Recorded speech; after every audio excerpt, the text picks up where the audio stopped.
Hey everyone, welcome to another rousing edition of the Orita Podcast. This, as we say in the industry, is a get. We have the one and only Jake Cohen, obviously the best of the Vinyl.vc partners, Klaviyo legend, ex-founder. You're going to get in trouble for that. Great. I mean, whatever. TJ was here once before. He was mediocre. And yeah, man. Anyway, just want to say thank you for coming. I'm Aaron, one of the co-founders of Orita. We do AI customer segmentation for a lot of Klaviyo brands. So I'm very fortunate to be in this ecosystem that, Jake, you've had no kind of small part in building. Candidly, would just love to start with you giving a proper intro to yourself.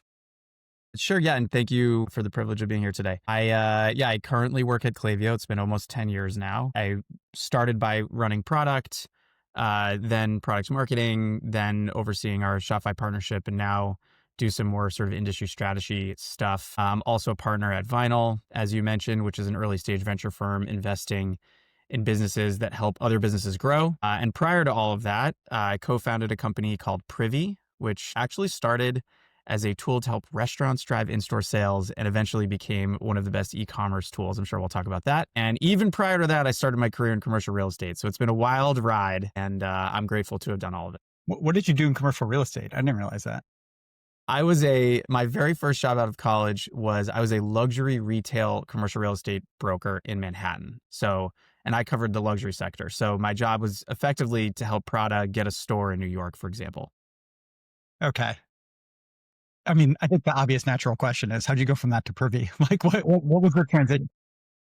Yeah, I'll caveat by saying no one should follow my path. It was one never traveled and probably should never be traveled again. But I started that first job out of college because I wanted a meritocracy. And I asked a bunch of grownups, given my skill set and, what's the most meritocratic, highest upside thing I could do? And 60% of them said commercial real estate. So I said, fine, I'll try that. And retail kind of was an accident. That ended up not working because of the economy. And I ended up getting a job at CBS, like ABC, NBC, CBS, doing an internal sales group there that built custom marketing campaigns across multiple different types of media for Fortune 50 companies. And I failed at sales there because I was supposed to sell radio and I didn't believe in it. But we could come up with ideas that use TV, radio, digital, out of home, and live events. And I was very good at coming up with the ideas that sold. So I got moved over to strategy. I ran that team, which was weird to do at a young age. And then one day just had sort of an epiphany. I looked up at all the grownups there and I said, I don't really aspire. This is not my path. I don't aspire to have this be the end of my rainbow. And so I thought about what I should do. And this is when TechCrunch was booming and the tech industry was taking off, 2012. And I said, I think I need to be in technology. And I thought about what I thought needed to exist. And it ended up being very similar to a company that Ben Jabawi announced he was starting called Privy. And so I called him and we decided it'd be better to join forces than compete for a decade. And so that's how it started. Incredible. I love that you're doing strategy at a young age. And also the fact, the comment about selling radio makes me naturally think about City Slickers, where he's very, very sad because he's selling air. And I don't want to spoil the movie for people, but should check it out. If you haven't seen it, it's worth seeing. That's right. There it is. That's so wonderful, man. All right. So you started Privy. You guys I remember you because I started a brand in 2010, right? And so it was kind of when the Shopify ecosystem was starting to grow. I think we switched over actually in late 2013 even, right? It wasn't kind of a default choice, obviously at the beginning stages. So Privy must have been a wild ride. You guys scaled so quickly, it seems like, from the outside. Well, there's really two chapters to Privy, and I had less to do with the second chapter. That's really a good Ben story. Privy started the insight that we had with Privy when we began was actually effectively to be the anti-Groupon. Because at the time, Groupon was scaling and getting really big. And for those who don't know what Groupon is, which maybe I'm dating myself here, but Groupon effectively was a group buy strategy where Groupon would go to a business and say, if you offer us a discount, we'll go get you a whole bunch of customers. And the way that Groupon did that was they basically advertised, you'll get local deals if you sign up to our list. And then they would more or less rent that list of people by selling them the deal to a given customer. The problem was a local business that offered this never got the contact information from all of those people who bought the deal. So they effectively give away margin on the hope that it's a loss leader. They get a bunch of business that they lose money on, and then they don't turn it into repeat customers. And we knew that that's a terrible business strategy. And actually the magic is in the relationship. And so Privy set out to help local businesses build relationships with people who are interested in them. And the place where we started to do it was on the website, because what we realized was consumers were already looking for these local businesses, usually via search at the time, but local businesses didn't really understand search marketing, and larger businesses were good at demand arbitrage, so they could do the search engine marketing. And we said, well, we're just going to be the hook, if you will, that when someone finds a local business, we make it easy for them to establish that relationship with the business so that the business can connect with them and build a relationship.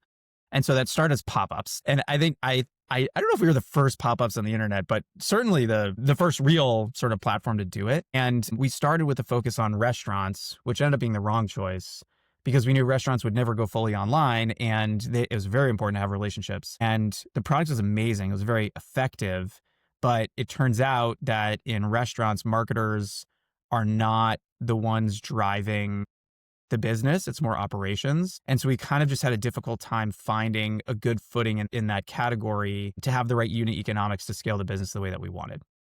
And so that was kind of like the theme of phase one. Keep going, man. Keep going? It's Okay. fascinating. Yeah, So- please. This is great. Okay, so let me take a step back into the beginning, and I'll explain how we got to phase two. As we're going into phase one and thinking about what we should go do, we knew that we wanted to build relationships, and that a business is only as good as the impact that it delivers to the end user. And in the case for us, it had to do with the revenue that someone earned from using our platform. So we said, okay, we basically have to help create relationships and merchandise the impact of those in terms of revenue to the business. So we thought over time we would have a full platform, but we had to decide, do we start horizontally? So we built a whole bunch of tools to build relationships, and we won't tell you how much money you make from them, but you'll believe that it's good. Or do we get narrow and vertical and say we're going to build full funnel technology so that we can tell you what you're making, but we can't do it for everything and everyone. We have to sort of be focused. And we decided to take the latter approach. And again, we went with restaurants because it was presumably the least likely to be fully moved online. And we thought local businesses needed the most help. That ended up being the wrong choice for a number of different reasons. And when there's a big saga here around a failed acquisition attempt while I was on my honeymoon, like a whole thing, but which we can go into. But what basically happened was that business wasn't working. And so when it basically didn't work, Ben, who gets full credit for this, went back to our customers and said, what do you even like about this? Like, why do you pay anything? And they said, well, there's just not a better way to grow our list. And our list is everything, because it's our ability to sort of influence revenue, influence business. And he said, okay, maybe we should do that other strategy that we thought about in the beginning and go horizontal. And that's really when Privy, as people know it today, started. So it wasn't even that you went into commerce, which is how I've always interacted with you guys. It was you went horizontal, and maybe you just had a ton of depth in commerce. Were there other industries that kind of popped up, or verticals that like actually were surprising big customers? It's not actually that we even went into commerce. It's that, and again, this is a conversation. If you haven't had Ben on here, you should, because he can tell the story much better than I can. He was much more directly involved in this phase. But basically, it was not intended to be at e-commerce from the beginning. It was just intended to grow lists. But it just so happens that at the time, this is 2015, at the time, there were a lot of new stores coming online. And the thing that they all understood and that they wanted was more people to communicate with. And as soon as you have a bunch of people to communicate with, you need to figure out how to communicate with them. And so that was the original strategy: build the list, then build tools to help them work the list. And that's what Privy ended up becoming. I love it. I actually let's go into some vinyl stuff for a minute. Sure.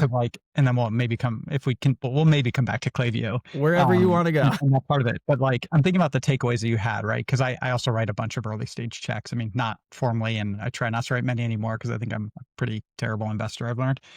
So instead I get to be an LP in much smarter people's funds. There were a couple of things that you said, and I don't want to put words in your mouth, so like, please disabuse me of these if I got it wrong. One of the things that Ben did great was like extreme like empathy for customers. Like he did the customer discovery, and he was like, something's not right. What is right? And like he dove in. You talked about obviously the choice of vertical versus horizontal.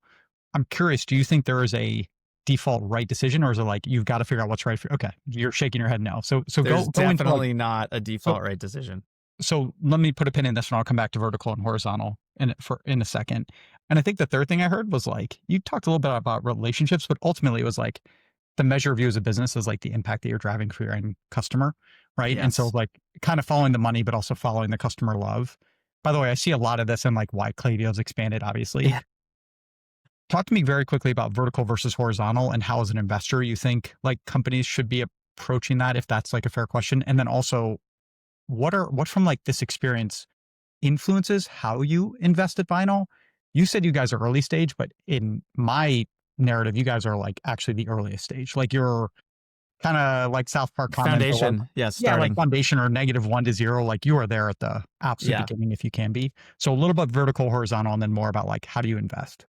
Yeah.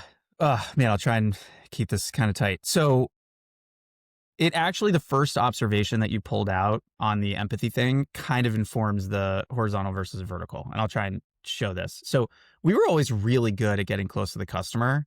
As an example, when we were thinking about what to build, we would do internships with our customers. So we would go to them and say, listen, I'm going to be your best employee ever for free for 3 days.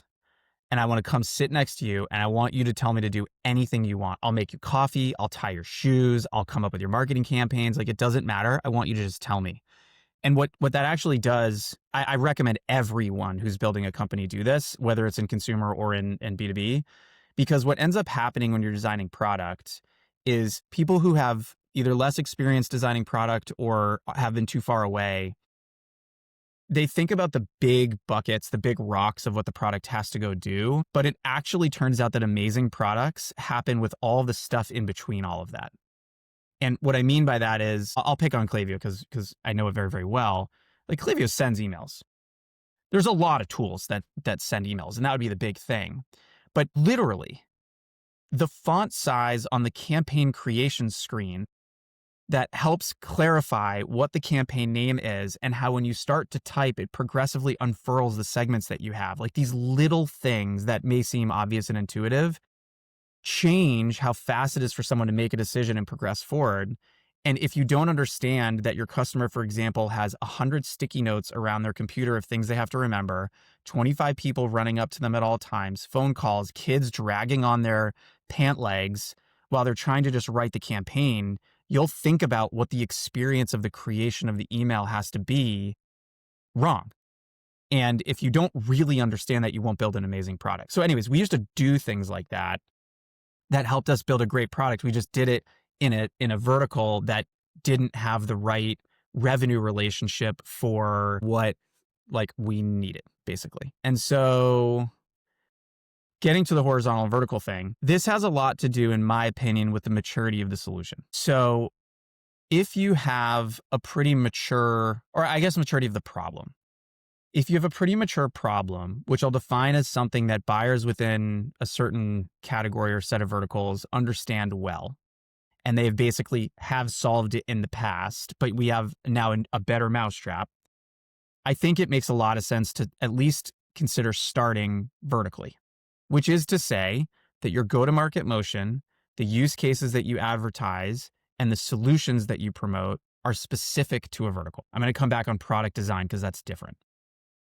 On the horizontal side, I think when you have something that's novel, that's new, that is maybe not a better mousetrap, but like a totally new way to catch animals, to follow a weird analogy, it's not everyone understands how to use it yet. And you don't understand all of the solutions that have to exist. And you don't understand all the use cases that will be there. And so it actually makes sense early to not be so vertical specific, but really just to find people that understand the vision, understand what this can be. It's called technology enthusiasts in the Crossing the Chasm framework, that can just start to use it and basically follow the interest and passion. And then once you have that, if you can find one, you can find 10. If you can find 10, you can find 100, and then start to more verticalize the go-to-market strategy. Before we move away from this, I do want to add one more piece. I think very intentionally about separating the product architecture strategy and the go-to-market strategy. This is a hard-learned truth. When I say to verticalize, for example, one of the mistakes that I've seen get made is the product itself becomes very verticalized too. And so what that means is the primitives in the back end have like store in it if you're talking about e-commerce, right? Or the front end language is very specific to the vertical. That ends up being a total limiter on the growth of the business over time. And so what you have to do when you're designing the product, and it depends on what type of business you're trying to make, but I'm speaking from the context of like trying to be like a decacorn or whatever, like a multi $10, $100 billion business. You have to design the product very generically, such that the same primitives and the same functionality could be used across a number of different verticals and business types. But when you present it, which is the website, or it's the collateral, or it's the sales messaging, or it's the marketing, you do need to be specific to a vertical, because when someone sees it or thinks about it, the first thing they're thinking is, this probably isn't for me. And so you have to sort of make it easy for them to make the logical leap that, no, this could be for me. And then they go try it. But you need to very quickly be able to add and extend the platform to support more use cases and support more verticals. And if you pigeonhole yourself early on the product, it becomes very difficult to build that in later. So build generically, market specifically. Man, I have a bunch of follow-ups. I actually want to dovetail for a second on that one specific to Klaviyo. And again, if you can discuss, great. If you can't, great. But I saw Eddie O'Brien post about a new partnership you guys have in the hospitality space, and I know you guys have. It is a product that in spirit works for everybody, right? In the same way that a MailChimp works for, like every all these products are amazing in their own ways. But you guys obviously are so deeply embedded in commerce and in the Shopify and big commerce ecosystem, et cetera. From a Klaviyo opportunity, when you think about this, how much of the like moving into new verticals is actually you actually need to touch that product architecture because the primitives are so embedded with commerce? Or is it's interesting, it's very little. So it's actually like, it's a go-to-market motion that the minute you want to do it, you get to go execute it. Yeah, and this is, I learned this in working with Andrew. The primitives of Klaviyo have not changed since it really started in 2012. And the primitives were people, so like profiles, events, things that they do, and then objects. And an example of an object is a catalog or like a SKU. People, events. So keep going on the primitives. And just people, events is stuff that they do.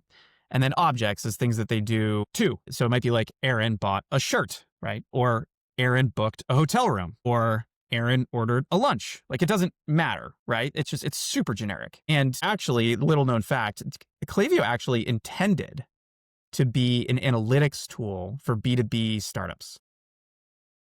Specifically, there's this famous quote from John Wanamaker of Sears fame that half the money I spend in marketing is amazing, and the other half, I don't know if it works.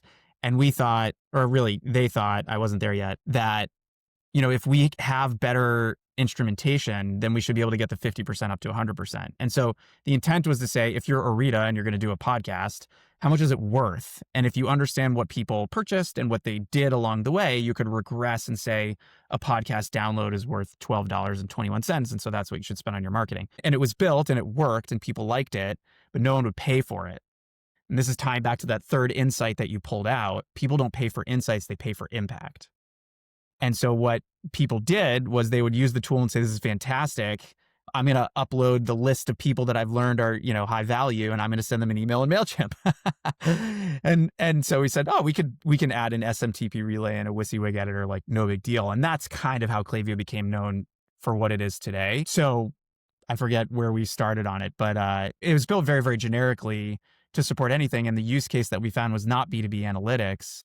It was in email marketing to start. And we've forever been known as that because I think there was just a lot of people that needed help with that. The solutions were poor. When the market pulls you, right? Like the grossest analogy I've ever heard, but like the best insight I've always felt about product market fit was from James Currier at NFX, which is like, was an accelerator when I was there. It's an amazing fund, but which is like product market fit is when like somebody stuck two fingers in your nose and they're pulling you toward them. And it's like totally really gnarly to think about, but you're like, oh, I should probably listen to these people because they are. Yeah, I also equate it like falling, where you're just like, it's going and there's not much I can do about it. I just have to live the reality. So yeah, but forever we've had B2B businesses, hospitality businesses, restaurants that are like, hey, I'd love this.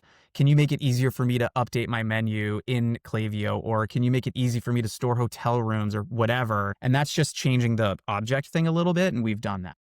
one of the things that I think a lot about, and I'll come back to like kind of you inspecting founders at the early stages, let's say, or businesses at the early stages, is actually the like, you need to be able to build the product and then truly just listen to the customers. And then to your point about thinking about the next vertical or whatever it is, you do need to like handhold them. So you've always had people who could use it for hospitality. And now you get to build 50 case studies instead of maybe you had 5 and they were buried. You just put it front and center because the customer is always thinking, what's in it for me, or the user, or Yep. however you want to think about it. Um, Yep. all right. If I'm introducing you, because like I send you guys random startups at random times. Actually, before we go on, one thing I do want to say, if people are listening and like building, there's an important nuance just to be intellectually honest about what I was saying before. So if you're going to move into new verticals, connecting the thing around moving to new verticals, you were just saying that if the product is generalized, it should be relatively easy to commercialize into new verticals. Connecting that back to the empathy thing in the beginning around the internship, one of the things that is surprising but true is that the people who work in different verticals generally have different innate skills, have different sets of experiences, and different expectations of what software can do. And so while they both, using the Klaviyo thing, while they both may need to send emails, the time of day that they tend to send might be different. And the nature of the messaging that they want to send might be different. And the strategy with which they send to their list might be different. And as a result, what they want to be able to do may be easier or harder than what you built before. The product itself is generalized, it's not different, but that stuff on the top, what I was talking about, the things in the middle, that stuff can make a huge difference between someone being curious and successfully trying your product and someone being curious and saying, this isn't for me. And so that's why doing the internship and watching what they do and how they interact and the words that they use does sometimes percolate into the product, but is more than just case studies.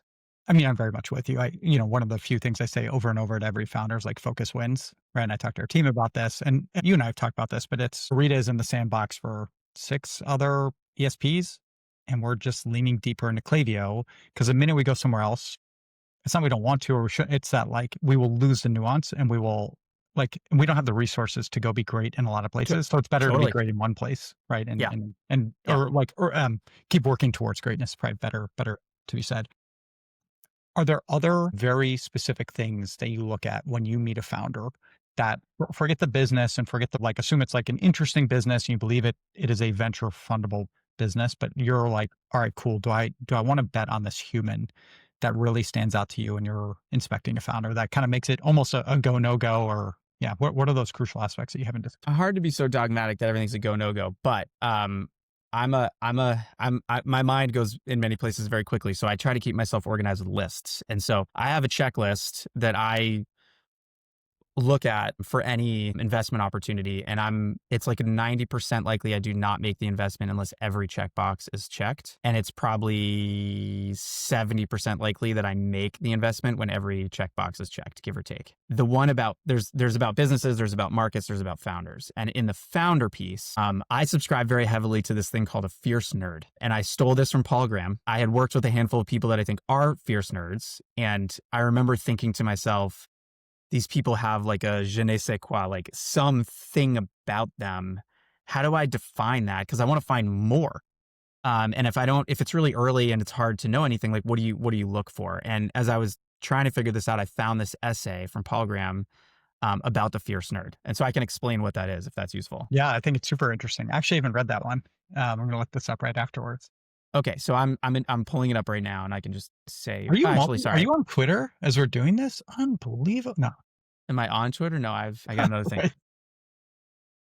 So I'll tell you, I have a very specific way I try to figure this out. I have to find it. Give me 1 second. So the way it works is the fierce nerd, according to Paul Graham, and I've made some adjustments to it for me, is basically a person that has a set of characteristics that he defines, partly explains a nerd, but also partly explains someone who's very, very competitive. And it's rare to have someone who's both of those things. And so the categories are confidence, intelligence, independent mindedness, aggressiveness, impatience, competitiveness, and social awkwardness. And so what I do, and I'm transparent about this, is I have a series of questions, like heuristics, that I ask someone that are very focused on each of these characteristics. And I give my version of a score, which is a bad representation, and I add it up. And if it's over a certain percentile, then I say, these are probably a fierce nerd. And if they're not, they're probably not. And it has been a really good, the reason that I like this is because very early in a startup, someone needs to be crazy enough to see something that other people don't see. That's more on the nerd side.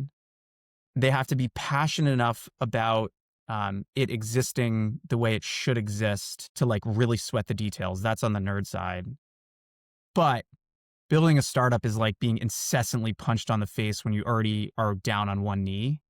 And they have to believe that they are stronger, more capable, tougher, more deserving, more ready to get it done than anyone else in the world. In a way that is, you're almost like you have a little bit of a screw loose in there. Like you might want to talk to someone about that. That's exactly what we're looking for. But it's insufficient to be that way and not see something and sweat the details. And it's insufficient to sweat the details and not be crazy. You actually need both. Trying to figure out if I want to pitch you. This is good. I like the framework. There are definite aspects of that I feel deep in my heart, and there's some where I'm like, oh, I don't think that's me. And it's interesting to like process. Everybody's different frameworks for how they look at founders, and I appreciate you sharing that. That's cool. Yeah. I've never read that essay. I'll go check it out too. All right, I want to go back to Klaviyo, and maybe we can actually start talking about this. I haven't spent any time with AB. I know he is a brilliant person, wildly competitive, awesome at product. And I think you see it in, just like kind of the core of how Klaviyo was built originally. And I see it in the ecosystem, right? Like nobody's ever super duper happy, but of all the big companies, you guys move quickly, you build a lot of products, you have misses, you have wins, but like there's clearly, again, from the outside perspective, it feels like there's a focus on craft and really trying to be empathetic and then building a better product. I'm glad you see that. That's one of our core values. So I'm glad that comes out. That's cool. I was in the office and I saw like 10 core values. I was like, I can't keep up with this. They're a little off there, but it's like we win sometimes, but we're also polite. No, I'm just kidding. Right. But yeah, you see that. And yet you guys are a very large public company of 170 or 180,000 customers, whatever the number is. How do you, if you think back, because like you kind of mentioned, right? Like your product marketing, you're doing industry insights, like you've seen, whether you've like owned or not, you've been in the mix for, I've introduced you to customers, you've been the best salesperson I've seen interact with them, right? It's like you've touched at least a little bit of everything. As you think about, maybe not like today, actually, let's start with today. How do you guys hire? How do you build the team? How do you structure things where you maintain that same spirit? Because obviously like your definition of a founder is different from the definition of the 1,000, 10,000th employee, whatever it is. But how does Klaviyo keep executing how you're executing? It's such a big topic. I'll pull a couple things on the hiring side and a couple things on the like culture side and a couple things on the organization side. I know every team hires a little bit differently. I have exceptionally strong opinions on how to hire people. I wrote an essay about this if anyone wants it. I have a Medium that I need to update, JFC Cohen. It's called On Hiring. Please go read that and do that. Yeah. I made it my best hires that way, and it works really well. It effectively removes bias. So I can't speak to how everyone does it, but one thing that is consistently true from the beginning, and I think today, Klaviyo has forever sought to hire people with a steep slope. And what we mean by that is, I'm a visual person. So if you imagine a graph, there's sort of the horizontal line on the y-axis is like where we need someone to be. And so a lot of folks, when they go to hire, like, well, I just have to find someone who's there and like, yeah, hopefully they get better and hopefully they don't get worse. But like, at least I need that. It's actually, in our opinion, the wrong thing to do. What you want is someone who's a little below it, but not shaped flat, shaped like really steep. And what that means is they may not know exactly how to do the job today, but they just learn fast and they're curious and they want to push themselves and go further. And so we very purposely seek to hire people who want to grow and better themselves and give them opportunities that are maybe a little bit bigger than they're ready for, and give them the chance to like grow into that and do well. And what I have found is, as an employee, it's very motivating to earn trust. And when you earn trust and learn skills, you get even more excited to take on bigger things. And as a business, it tends to be that people who fit that profile initially are less expensive to hire, which is important as you're managing burn and trying to figure out the business. And in the long run are actually substantially more valuable, even if you end up compensating them at the same or even more than someone who you'd hire at that level because they have context and ambition and trust for the company and vice versa, and a desire to continue to push. And so it's just better all around if you can find those people and have that orientation. So that's I see it where there's like a fair amount of folks with pretty long tenure at Klaviyo in a way that I don't see at a lot of other companies in the commerce ecosystem. So that tracks with probably, thinking about it from the outside, what I think it's the part of it. employee experience is. I'm very much aligned with the hiring for curiosity piece. I love the idea of slow. I think it is always tricky, especially as a 15, 20, even 50-person company. Like, I just really need the thing done now. Are there any quick tips? I know you have the article and so we'll read it. Is there like one question or one if you had a minute to inspect me for my slope, what are the what is the question you're asking me, or what is the prompt you're giving me to go figure out, okay, cool. Is he maybe below what we need today, but do I believe he's going to blow through that ceiling? Yeah. What's the coolest thing you learned or worked on? Question. I'm not ready for this interview right now, so I'm going to. But what ends up happening is, I love it. What that question inherently does is it unpacks two different things. Number one, do you have passion? Mm-hmm. The answer could be yeah, I whittled a stick once when I was 7. It doesn't matter. It's just you have passion for anything. And so that comes out naturally. And then the second thing is how deep do you get as a person on the things you're passionate about? Some people, I'll say yeah, I whittled a stick and it was really cool because I never knew I could. Other people are well, I ended up whittling the greatest stick ever made. Here's why. I started with 10 different woods, and then I realized that the knife was wrong because the knife wasn't thick enough and I needed something to have more stability. So then I tried 7 different knives and I figured out that mahogany is really good with this knife and blah, blah, blah. And you're holy smokes, I just thought we were cutting sticks here. But it's a different energy. And once someone has that, the goal is to just find challenges that they get to work on that provokes that passion and that, desire to go. But I won't be applying for a job anytime soon. But when I do, this is the question. Steal the question though. Use it. I mean, literally, we opened up 2 JDs this morning. One to be our head of Klaviyo partnership, and one another agency partner manager on the East Coast. And they're both reporting to me at the start. And if anybody's watching, this will be a question I definitively ask. It is interesting because part of what you said was obviously the passion, the curiosity, but the depth. The depth is always a question that I inspect when I'm trying to figure out, is this somebody not just who can do the job today, but who can grow? So great, you walked me through a presentation you gave to a big customer or how you want to deal or whatever. Can you answer questions 2 or 3 levels deeper? Can you reflect on why it didn't go as well? What are the resources you would have needed? I always find those people are kind of the introspective ones, and the folks who are replaying it and being how could I have just done a little bit better, are the folks who, especially at the early stages of a startup, you are desperate to have around the table. All right. I want to talk a little bit about the insights because I'm not fully sure, but you. Well, as I say, I answered the hiring, but I can also talk about the other 2 ones if you want, or we can go into the insight stuff. Oh, man, I'm loving this. I'm looking at the time. I'll go really fast. We don't have go to into it, please. I completely lost the plot. I would love it. Thank you. The other 2 are on culture and then team organization. Thank you. On culture, I think a culture is a breathing organism. There are times when it's healthy. There are times when it's not. And I think the challenge for leaders in a company and people in a company is to be honest about what the culture is and isn't, where it is, and then be thoughtful about how to help it grow better. And so there's been a lot of evolution of codifying the culture and pushing the culture in Klaviyo, but it has always been very important and has always been very present and has always been very intentional.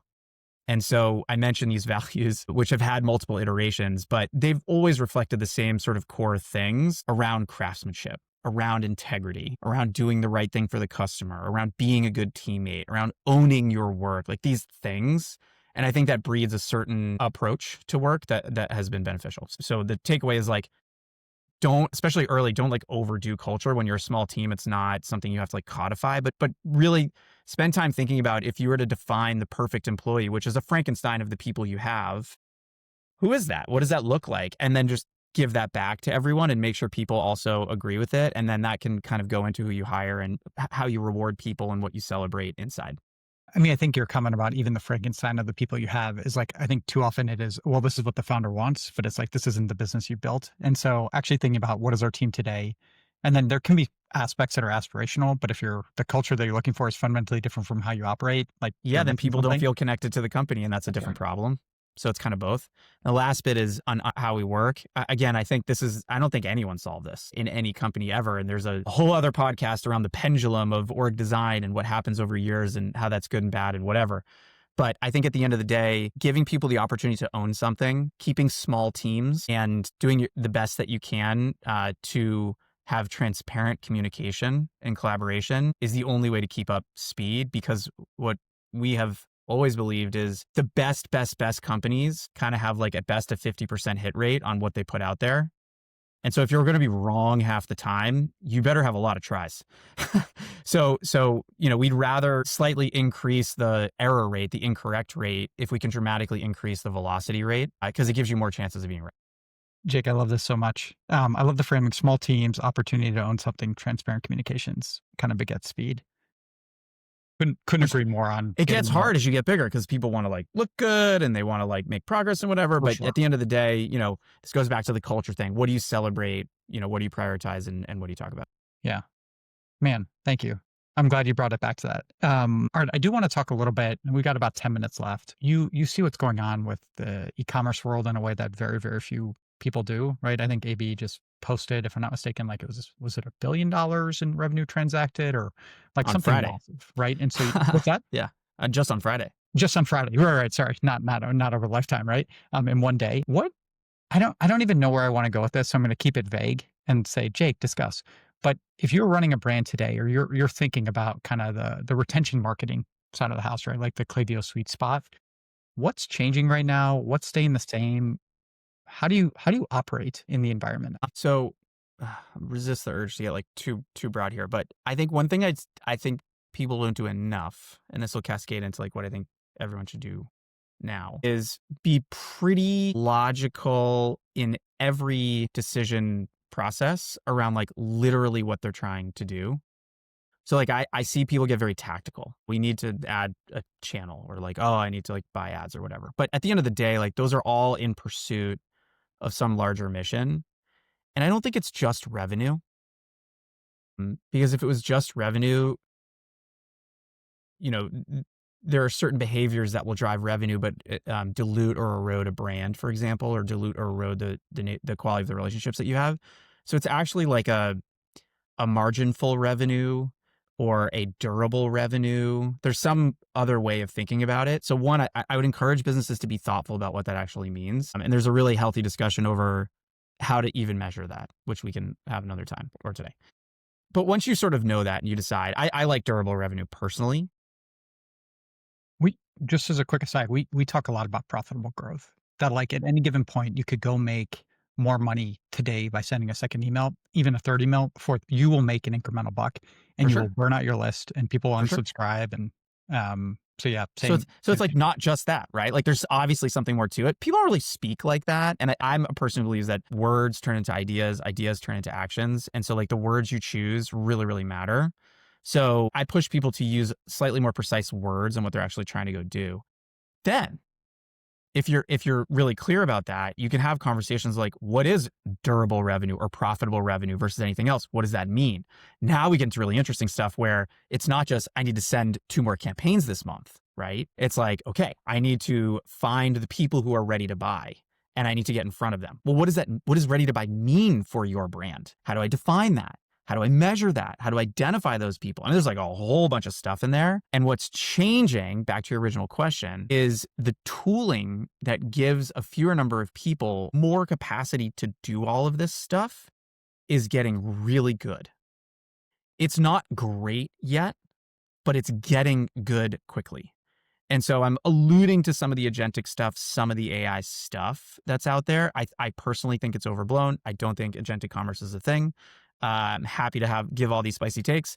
But what I mean specifically is if you want to say, hey, I have my own beliefs on what certain definitions for steps of a life cycle is for what I'm selling, you can use better tooling to to define those, measure those, and identify those people. And you can use specific automations or specific campaign moments or whatever, or specific personalization on the same campaign to reach out to those people in specific ways that will create durable revenue on any channel in any way. People don't really, I see people thinking much flatter than that. And I think that that's a miss. And it's not, I don't think it's that hard. I just think it's a little bit unnatural, and it requires someone saying, pause button, like I'm going to take a day of not doing action and just organizing my thinking and bake everything back to, durable revenue and how I describe that as an example. Do you think that's something where even if the founder, the CEO, the COO, whatever it is, right, whoever owns it, the CMO is feeling that and they're all aligned, it's kind of like No, tied to the goals of the CRM manager who's like, hey, you got to make number go up no matter what? Like, is this a like top to bottom company issue? Is this a, you don't even see brand owners starting to think this way, or? it ultimately ultimately diverges from good at the goal setting. Because what ends up happening is, like, a common thing is like, hey, we have a brand and we want to grow 40% this year. And that's our mission. Okay. Do you do 40% at all costs, or do you do 40% only if it's true that also the following countermeasure is also true? I'm a big fan of competing metrics. Competing metrics means you have like some top level goal and then you have some opposing force that has to also be true that competes with that metric. And the reason that you do it is it protects for the sometimes unintended bad side of achieving a certain goal. The example being, hey, we want 40% growth, but our margin has to be the same or better than last year. Perfect example, right? And so I don't see a lot of people doing that. And so the way that ends up manifesting is they have a top level goal, and then people who are either younger or new to the industry that don't have as much context achieve the goal. But in your example with bad margin, someone goes, no, you can't do that. You'll sink our business if you have no margin. It's like, well, you didn't set the goal right then and communicate what actually has to happen. And so the hard thing about leadership is you have to have a very distilled representation of what you want to happen and then trust people to figure out how to make that happen. And if you're not really good at understanding how to distill it well, you'll get the wrong type of actions delivering on the wrong version of the right goal, and then you have to correct it along the way. Long-winded way of saying, I think it's throughout the organization that being really thoughtful about and communicative about what you want, setting the goals the right way, reinforcing that with people and rewarding people who maybe get 39% but achieve the competing metric as opposed to 41% failing the competing metric is really important for the culture setting, for the reinforcing of what you want, and then compounding progress and growth over time. We don't need to talk agentic commerce. I feel like that's going to take maybe a little too long, but you did mention, hey, look, there are some tools that make you do the job better. To be more precise, is this like, hey, look, Klaviyo AI, like Kai, by the way, my older daughter named Kai, so I love the name. Oh, wow, that's cool. Want more swag, try to steal as much as I could from K-Boss. But is it like Kai and actually, hey, look, we're not replacing your creative team, but we're enhancing their abilities? Are there areas where you're like, oh, this is actually the next thing that's going to be replaced? Yeah. What would you be excited by if you were a brand owner today is maybe a different framing. So we want to do like a whole session on this, but just try and keep it really, really tight. The punchline is there's just a lot of context and energy that you can get and save from a whole bunch of set of new tools. Klaviyo's one of many that's infusing more AI stuff. The key thing is to understand what it can do and what it can't do so that you use the right tool at the right time in the right way. The analogy is like, screwdrivers are awesome. I would not use a screwdriver to bang in a nail. That's not what it's for. So you have to understand what it does. And what AI does today, right, is what LLMs do is they predict the likelihood that certain words should show up together. That's it. So like, don't do it to file your taxes. Don't do it to evaluate if your like ROAS is good. That's not what it does. But if you're like, hey, I want to come up with better ways to organize my lifecycle segments. What are some ideas? You can get that very quickly, and it's good. If you say, hey, for this step of the life cycle, I want 15 strategies to try and get them to move from curious to trial. And this is what I sell, and this is our competitors, and help me understand the moments that people buy and what I should do as a result. That feedback's really good. And if you say, hey, I want to generate copy for this specific type of audience, for this specific type of moment, for my specific product, give me 4 versions, it's good. And what will start to happen is that you can effectively, it's like in engineering land, it would be like effectively a cron job, which is you like set up a recurring thing to go do something. Agents are basically cron jobs on LLMs where you can say like, go do this again and go do this again and go do this again. And so if you're thoughtful about it, you can kind of do these work faster moments and get smarter ideas, but you can set them up to do it again for you. And you can suddenly have a lot of coverage. And this is not that far away and it's not that hard to do. You just have to try. And so like just being clear, it doesn't do everything, but it helps you edit, like pick the right stuff, edit better, and get it done faster. My wife has been working in Meta AI, which is probably also a story for another day. But one of the things that we talk a lot about with health is like AI tools are amazing for generative discussions. And we talk about Gen AI, but like literally, this is aligned with what you were talking about is like, you're not going to get the right answer, but it can help you explore the edges, right? And be Right. like, oh, here's a place to go. And so even reflecting on what you just said, it's like, look, I want to move from step one to step two or like down the funnel. What are 15 ways to think about it? Totally. That is a great like debate partner. And by the way, Aaron, if like in the case of health, when you go talk to a doctor, all the doctor's doing is invoking the papers that they've read in the school that they went through to tell you, here's the stuff I've learned. This is exactly what LLMs do with all published material ever created in the world. So you're getting the same access to information just through a form factor that feels magical. The same thing is true on the marketing side. Like if anyone has talked about these strategies ever on the internet, which is, have you listened to a podcast? Have you watched a video? Have you done a brainstorm? It's all there already. And so now you can just kind of pull it, and maybe it doesn't give you a perfect answer, but it means you're not alone thinking about it, which will help inform your ideas, or it'll give you an idea you didn't consider that's right. And only you really know as you have the context for what you're trying to do. On some level, what I'm hearing is like, even, and we'll see what happens in 6 months, a year, 2 years, everything moves quickly, but it's about effectiveness and efficiency, not replacement Yes. today. Correct. All right. In the last couple minutes, you've been in commerce for a while. Turns out you still know the space very, very well. You invest there. Are there any problem spaces or opportunities where you're just like waiting for innovation? Where you're like, oh, I can't wait to see a company that is going to start building this or tackling this. But basically, kind of an open space for you to share requests for startups, for lack of a better term. Yeah. I mean, so specific, what I'm looking for and excited about is I believe that all technology really does is automate stuff. That's it. If you like really distill it. And so I'm looking for, if I can take like a broad swath of activity, like what multiple people do for multiple days and turn it into a button. I love that. And so one example, we had invested in a company called Sequin, which is amazing. They do AI powered personalization and search. And so all they're doing is basically, instead of deterministically saying, if these words are true, do this stuff, they're inferentially looking at all the events that happen. And when someone eventually does this thing that we want, what's the stuff they did before? So that when someone comes in and they start to do that, what should we start to show them? And the performance is like X, the deterministic stuff. And a person would go do this analysis of like, what's the path and what do we show? They just do it programmatically. Perfect example. I think the thing is true of like audience bucketing. I think it's true of in like personalized content that gets put out in many different channels. I think it's true of, this is not necessarily what we'd invest in, but I love things that hydrate catalogs and make it easier to have richer breathing inventory that you show in multiple different areas. I'm a huge believer in basically like pulling in data from multiple sources about a person to hydrate so you can understand them better and then create like an individual experience for that person in a shopping context. My God, I have been investing more and more outside of, I think there's a huge opportunity to coordinate marketing activities agentically. I think there's a huge opportunity to coordinate supply chain activities agentically. It's like, talk about a space that needs to have fewer people in spreadsheets with poor connectors trying to figure out what the hell's going on. I mean, that's just a couple to start. I think anything where people, when you're like, wow, I didn't know so many people were needed to go do that. Yeah, that's a button. Someone just needs to build a button.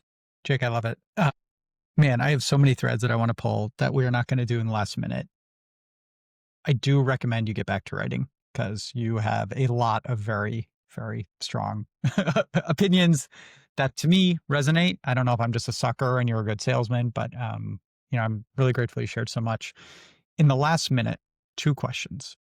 Any big takeaways or anything that you didn't yet get to say that maybe would resonate with a brand owner today, right? With somebody who's building a brand on Klaviyo. Could be like a tool that they don't realize Klaviyo has that might be like really useful, could be tactical, could be big, could be mentality. And then last, where can folks find you? I wouldn't, I think everyone should just take a big pause button on the agentic commerce thing. I just really don't think that anytime soon agents are going to magically start buying stuff on behalf of people. And so as a result, I think it's important that you, especially if you're a smaller brand, partner with platforms that are iterating in that space so you can very quickly onboard or take advantage of stuff as it comes. But I just like go back to the fundamentals. There's a great book, by the way, everyone should read called Scientific Advertising by Claude Hopkins. It was written in 1921. It is as relevant today as it was then. It basically just tells you that human nature is human nature and people buy for emotional reasons. And you have to understand what makes people want to buy and what to put in front of them to help them understand if your solution solves their problem. Very simple. Just stick to that kind of stuff and do it right, and all will go well. That's the big one. Happy to talk more about that another time. Where you can find me, I am on Twitter, JFCCOHEN. That's like my handle everywhere. I'm on LinkedIn. I think this might be on LinkedIn. And you can email me at jake@vinyl.vc, VINYL.vc. And I will be as helpful as I possibly can be. Jake, this was wonderful. Thank you. Any early stage founder, I would definitely recommend reaching out. The Vinyl team is amazing, and obviously kind, thoughtful, curious, aggressive, wait, no, I won't go through all those other. See what you did there. There it is. Thanks, man. Really appreciate this. Thanks for the time. Hi, I'm Aaron Schwartz, co-founder and co-CEO of Orita.ai. We build AI customer segmentation for some of Klaviyo's biggest brands like Oriana, Spanx, Caraway, Third Love, True Classic, Run Beauty, and on and on. Brands come to us to help find untapped revenue, improve their click rate, drive away mean bots, and a bunch more. You can learn more or get a free customer engagement audit at Orita.ai.